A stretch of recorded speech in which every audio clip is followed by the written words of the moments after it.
বিসমিল্লাহির রহমানির রহিম। আপনাদের সাথে মত বিনিময় প্রোগ্রামের সিদ্ধান্ত নেন আমাদের ডিআইজি স্যার। আসলে আমাকে আর স্যার আমি বার কাউন্সিলের সনদে ট্রাই করছি স্যার, এবছর পরীক্ষা দিয়েছি। আসসালামু আলাইকুম, আমি অ্যাডভোকেট শাহে আলম, দৈনিক সংগ্রাম বরিশাল ব্যুরোর দেখতে আছি। এটাকে আগের মতো করে দেওয়া চোখটা যেন করে দিতে পারি, এটা তারপরে কাজ হবে। দায়ী মামলা কোনো সুযোগ নেই, আর মামলা হতে পারে আমরা শতভাগ এটাকে ফিল্ট্রেশনের মাধ্যমে দেখবো কে বা কারা জড়িত, অন্যায়ভাবে কে হারের শিকার হবে না। আর মামলা আসার আগ পর্যন্ত হলে আপনার কোনো ভয় পাবে না।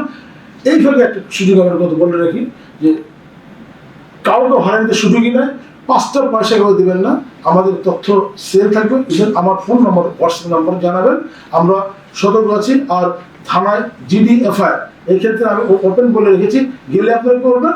যদি কেউ কোনো ধরনের সমস্যা তৈরি করে আমার জানাবেন, শতভাগ ব্যবস্থা নেওয়া হবে। কারণ আমরা মহান মুক্তিযুদ্ধ 71 এবং মহান 2024 এর আগে আগামী দেশ গড়ব। ধন্যবাদ।